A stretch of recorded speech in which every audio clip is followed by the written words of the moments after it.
Naalala ko yung sinabi sa akin ng mama nung nag-aaral pa ako. Sabi niya, mag-aral ka ng mabuti para pag nakatapos ka, mabibili mo lahat ng gusto mo. Pero ngayon, ang hirap palang gawin. Sa realidad, pakiramdam ko parang mali ang unahin ng sarili.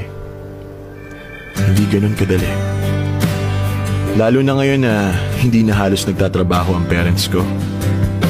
Siguro para sa kanila, natapos na ang obligasyon nila sa pamilya nung nakapagtapos na ako ng pag-aaral. Kaya wala akong choice kundi ako ng responsibilidad na maging tagapagtaguyod ng pamilya. Ang tagapagmana ng utang, problema, sama ng loob, at responsibilidad. Kaya nga parang mas nararamdaman ko po yung pressure sa balikat ko kaysa sa pananakit ng likod ko.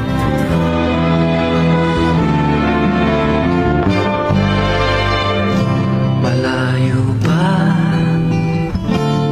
ang umaga kahit sa dilim